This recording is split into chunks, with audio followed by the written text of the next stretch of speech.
ആറളം ആദിവാസി പുനരധിവാസ മേഖലയിലെ 11-12 ബ്ലോക്കുകളുടെ അതിര് പങ്കിടുന്ന തവരഞ്ഞാൽ പ്രദേശത്താണ് കാട്ടുകൊമ്പനെ ചെരിഞ്ഞ നിലയിൽ കണ്ടെത്തിയത്.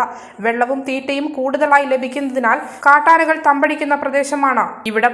ഭൂമിയുടെ പട്ടയം ആദിവാസി കുടുംബങ്ങൾക്ക് വിതരണം ചെയ്തതാണെങ്കിലും വന്യമൃഗങ്ങളുടെ അക്രമം രൂക്ഷമായ ശല്യം മൂലം ഇവിടെ പല ഫ്ലോട്ടുകളിലും താമസക്കാരില്ല. പോരാത്തതിന് ഈ പ്രദേശം ചതുപ്പ് നിറഞ്ഞ പ്രദേശമാണ്. കൊമ്പന്റെ ജഡം ആഴ്ചകളുടെ പഴക്കമുണ്ടാകുമെന്നാണ് നിഗമനം. ദുർഗന്ധം വമിച്ചപ്പോൾ നാട്ടുകാരുടെ ശ്രദ്ധയിൽ പ്പെടുകയായിരുന്നു. നാട്ടുകാർ വിവരമറിയിച്ചതിനെ തുടർന്ന് ഉയർന്ന ഫോറസ്റ്റ് ഉദ്യോഗസ്ഥന്മാർ ഉൾപ്പെടെ സ്ഥലത്തെത്തി പോസ്റ്റ്മോർട്ടം ചെയ്യാനുള്ള നടപടികൾ ഉൾപ്പെടെ ആരംഭിച്ചിട്ടുണ്ട്. കഴിഞ്ഞ വർഷം ഇതിന് തൊട്ടടുത്തായി തന്നെ മറ്റൊരു കാട്ടാന ചെരിഞ്ഞിരുന്നു. ഇത് തമ്മിൽ കുത്തുകൂടി ചെരിഞ്ഞതെന്നായിരുന്നു അധികൃതർ പറഞ്ഞിരുന്നത്. ആറളം കാർഷിക ഫാമിലും പുനരധിവാസ മേഖലയിലും ഉൾപ്പെടെ 7ഓളം കാട്ടാനകളാണ് കഴിഞ്ഞ 10 വർഷത്തിനുള്ളിൽ ചെരിഞ്ഞത് എന്നാണ് കണക്ക്. News bureau, Aralam. ഫാമിൽ വീണ്ടും കാട്ടാന ചെരിഞ്ഞിരിക്കുകയാണ്. തവരഞ്ഞാൽ 12-ാം ബ്ലോക്കിൻ്റെയും 11-ാം ബ്ലോക്കിൻ്റെയും അതിർത്തി പങ്കിടുന്ന തവരഞ്ഞാൽ എന്ന പ്രദേശത്താണ് കാട്ടാന ഇപ്പോൾ ചെരിഞ്ഞിരിക്കുന്നത്. കാട്ടാനയുടെ ജഡം ദുർഗന്ധം വമിക്കുന്ന നിലയിലാണ് ഇപ്പോൾ ഉള്ളത്. എന്തായാലും ഒരാഴ്ചയെങ്കിലും കഴിഞ്ഞിട്ടുണ്ടാവാം ഈ കാട്ടാന ചെരിഞ്ഞിട്ട്.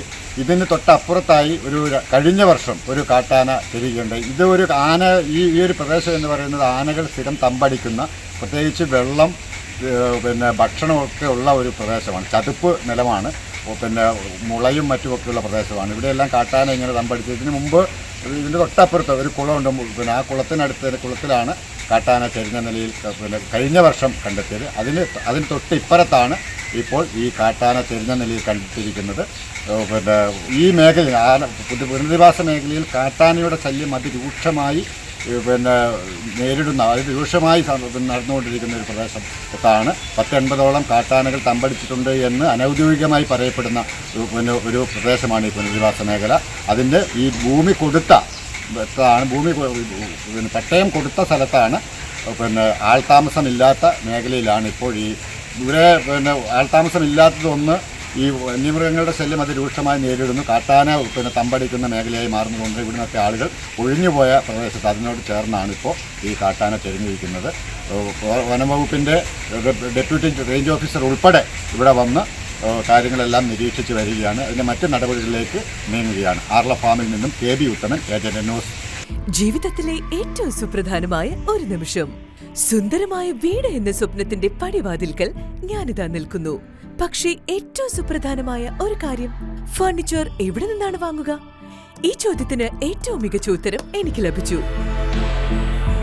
അതെ, പയ്യാവൂരിലുള്ള ഹോംസ്കേപ്പിലേക്ക് പ്രവേശിക്കുമ്പോൾ തന്നെ നമുക്ക് മനസ്സിലാകും, ഇത് ഫർണിച്ചർ ഇന്റീരിയർ ഉൽപ്പന്നങ്ങളുടെ ഒരു വിസ്മയ ലോകം തന്നെ. എത്ര മനോഹരമായ ഡിസൈനുകൾ, എത്ര വൈവിധ്യമുള്ള കളക്ഷനുകൾ, എത്ര ഹൃദ്യമായ ഓഫറുകൾ. അതെ, എന്റെ സ്വപ്ന ഭവനത്തിന് ഫർണിച്ചർ ഹോംസ്കേപ്പിൽ നിന്ന് തന്നെ.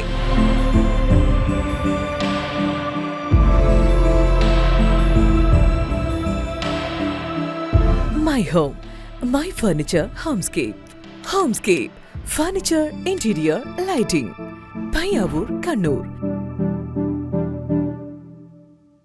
മലയോരത്തിന്റെ സ്വന്തം പ്രാദേശിക ചാനൽ HNN. നിങ്ങളുടെ നാട്ടിലെ വാർത്തകളും വിശേഷങ്ങളും ഞങ്ങളെ അറിയിക്കുവാൻ വിളിക്കൂ 9447691771 9074215391. നിങ്ങളുടെ നാട്ടിലെ വാർത്തകളും വിശേഷങ്ങളും ഞൊടിയിടയിൽ അറിയുവാൻ ഏജന്റ് ന്യൂസ് ചാനൽ സബ്സ്ക്രൈബ് ചെയ്യൂ.